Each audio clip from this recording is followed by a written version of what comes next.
Olá, pessoal, seja bem-vindo, bem-vinda para mais um episódio da EBD Online e o tema da nossa aula de hoje foi escolhido por vocês que participam conosco e que deram as suas opiniões num dos episódios em que eu solicitei para escreverem nos comentários. Hoje nós vamos falar mais sobre a Ásia Menor. Que região é essa? Por que ela é tão importante? Vamos compreender um pouco mais sobre essa temática no episódio de hoje, por isso fica até o final para você não perder nada, porque vai valer a pena com certeza.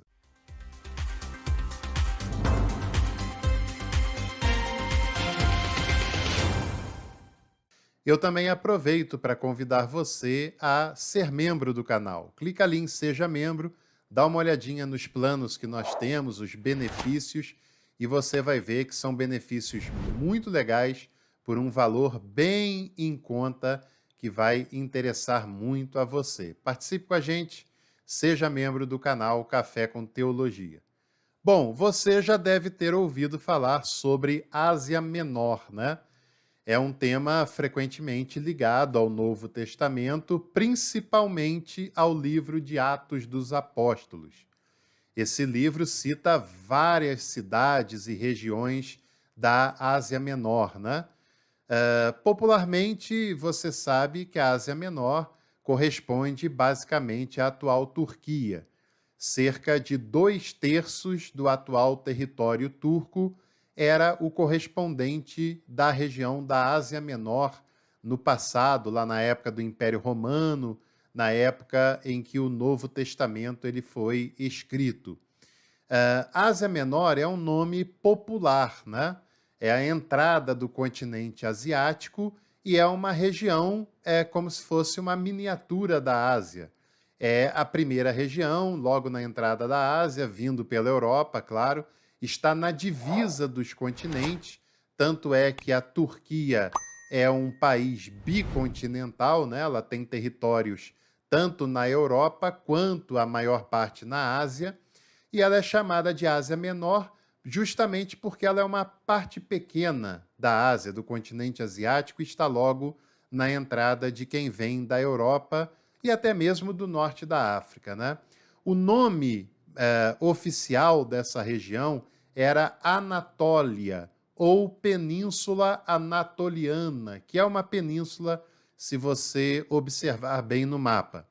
Península é uma porção de terra cercado de água por todos os lados, exceto por um que se liga ao continente, é o caso da Ásia Menor, é o caso da Anatólia. Anatólia significa nascer do sol, significa a terra do Oriente.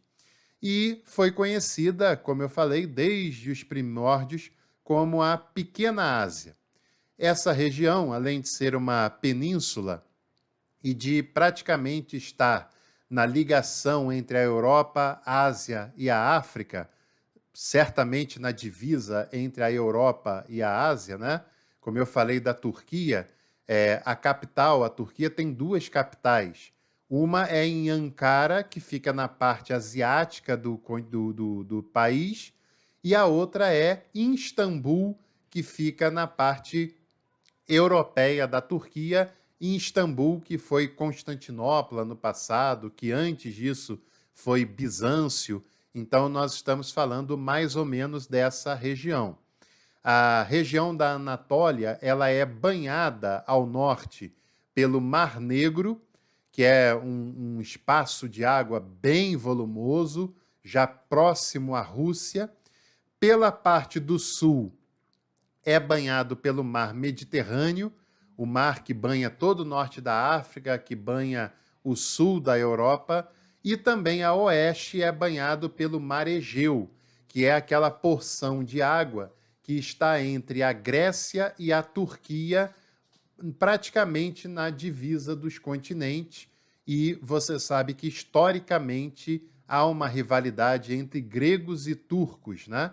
E essa região ela ficava na separação da Trácia. Na época, os nomes Turquia, Grécia eram conhecidos. A Grécia é um nome já mais antigo, né? mas a região ali que está hoje a cidade de Istambul, à época era conhecida como Trácia. Então havia ali uma separação entre a Trácia, que era a parte mais perto da Ásia Menor, e da Ásia Menor, que era a Anatólia, conforme eu estou falando com vocês. A Anatólia é separada do continente europeu por dois estreitos, né? Estreito é uma curta passagem das águas do mar que estão naquela região e que impedem de ser terra contínua. Na parte mais acima, onde é banhado pelo Mar Negro, ali tem o Estreito de Bósforo, que é uma extensão de 30 quilômetros, relativamente pequeno, né? A parte ali do Estreito de Bósforo, que separa a Europa da Ásia, tem apenas 30 quilômetros de extensão. E mais abaixo tem um outro estreito, um pouquinho maior, que é o chamado Estreito de Dardanelos. São essas duas partes que impedem que o território da Ásia Menor se conecte por terra ao continente europeu. E ali nós temos algumas regiões e cidades muito importantes, principalmente para o relato do Novo Testamento, para o relato do Atos dos Apóstolos. Essa região não foi inventada nesse momento, é uma região bem antiga. O primeiro registro que nós temos desse território é como a terra do Hitita. Mais à frente, ali foi o palco de um reino dos frígios num determinado local, principalmente a noroeste da Península Anatoliana. Depois também teve o reino dos lídios. A Lídia também era uma região da Ásia Menor. Mais à frente passou a fazer parte do Império Assírio, posteriormente pelos persas, depois gregos, romanos, e era mais ou menos essa configuração na época de Atos, né? E mais à frente na história ficou sob o domínio do Império Bizantino, que era o Império Romano Oriental, com sede em Constantinopla, já nas portas da Anatólia, e posteriormente aos turcos, né? E ao território que faz a Turquia atualmente. No Novo Testamento, nós temos algumas regiões que são citadas em Atos. Por exemplo, a Bitínia, citada em Atos, capítulo 16, versículo 7, que diz: quando chegaram ao limite da Mísia, tentaram entrar na Bitínia, mas o Espírito de Jesus não o permitiu. Tanto Mísia quanto Bitínia, citados aqui em Atos capítulo 16, versículo 7, são territórios que pertenciam à Ásia Menor naquela ocasião. Por exemplo, a região da Bitínia também é citada em 1 Pedro capítulo 1, versículo 1. Um dado também importantíssimo é que a Bitínia era a região que ficava a cidade de Nicomédia. O principal apoiador de Ário na antiguidade era bispo de Nicomédia. O principal concílio da antiguidade foi realizado em Niceia, na região da Bitínia, na Ásia Menor, pelo imperador Constantino. E também, logo no segundo século, na Bitínia, o governador daquela região, chamado Plínio o Moço, escreveu uma carta para o imperador Trajano, perguntando e pedindo a ele conselhos de como ele deveria agir em relação aos cristãos que haviam naquela região. Então, a Ásia Menor, ela foi importante para o Novo Testamento, principalmente para Atos, mas ela também é bem importante para o primeiro cristianismo, né? Principalmente ali até o terceiro século da era cristã. A costa oeste da Ásia Menor era o local onde estavam as 7 cidades que receberam cartas no início do livro do Apocalipse. Ali aquelas regiões, Éfeso, Esmirna, Tiatira, Sardes, Pérgamo, etc., são todas nomes de cidades que existiam naquela época. As cartas foram endereçadas para aquelas comunidades e elas ficavam na costa, já perto do Mar Egeu, ali na região da Ásia Menor. E o próprio texto do Apocalipse foi escrito na Ásia Menor, quando o autor, o João, estava preso na ilha de Patmos, que era uma pequena ilha rochosa que ficava na Ásia Menor também e que servia como prisão para prisioneiros políticos do Império Romano naquela ocasião. Nós também podemos citar a cidade de Lídia, a região da Lídia, onde estava a importantíssima cidade de Éfeso, lá estava o templo de Diana, lá havia uma comunidade cristã retratada em Atos dos Apóstolos, que depois recebe a carta aos Efésios, né, escrita, é uma carta pseudo-paulina, ou deuteropaulina. A cidade de Antioquia, na Pisídia, está citada, por exemplo, em Atos capítulo 13, versículo 14. De Perge, depois de atravessarem a região, eles chegaram a Antioquia da Pisídia. Em dia de sábado, entraram na sinagoga e sentaram-se.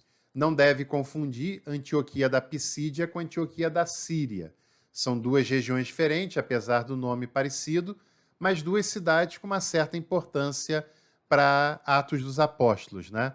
Além da Pisídia, nós podemos citar a região do Ponto, que já ficava no norte da Ásia Menor, né? A região do Ponto também é citada no Novo Testamento e depois, na Antiguidade Cristã, era a cidade onde nasceu Marcião, um dos maiores hereges lá da Antiguidade, né? E eu já fiz um vídeo sobre ele que está nas histórias das heresias aqui no canal. Também a região da Capadócia, da onde veio São Jorge. A Capadócia era uma região da onde vieram os três pais capadócios, Basílio de Cesareia, Gregório de Nissa, Gregório de Nazianzo, e essas cidades, principalmente Cesareia, era uma importante cidade dessa região chamada de Capadócia, né? Cesareia, além de Basílio de Cesareia, o teólogo do Espírito Santo, é a terra de Eusébio de Cesareia, o autor da História Eclesiástica, a principal fonte de informação que nós temos da história da Igreja até o IV século. Também temos a Panfília, citada em Atos, capítulo 14, versículo 24. A Galácia também, que não era uma única cidade, mas uma região onde haviam comunidades para as quais o apóstolo Paulo enviou a sua carta aos Gálatas, né? Também temos ali a região da Cilícia, citada também no Novo Testamento, onde ficava a cidade de Tarso, que no Novo Testamento é considerada a terra natal de Paulo. A historiografia hoje questiona essa informação, mas para que você saiba, também a cidade de Tarso fica na Cilícia, mais uma das regiões da Ásia Menor. E também a região da Frígia, é outra região importante, e uma região da onde veio outra heresia, o montano, né? O montano era frígio, e aí você percebe como a Ásia Menor tem importância para a antiguidade, não só para o texto bíblico, né? Não só para o texto de Atos dos Apóstolos, para o Novo Testamento, mas também para a história da antiguidade cristã, principalmente até o segundo, terceiro séculos da Era Comum, né? Então, certamente aqui é um resumo, mas vale muito a pena a gente estudar a Ásia Menor, sua geografia, sua história, suas divisões administrativas e políticas, e isso nos ajuda a compreender mais a história da teologia e nos ajuda a compreender mais os textos bíblicos, principalmente Atos dos Apóstolos. Se você gostou desse vídeo, não se esqueça de curtir, de compartilhar nos seus contatos, e à noite nós nos encontramos aqui para mais uma devocional. Às 9 horas o vídeo está disponível. Um abraço e até lá.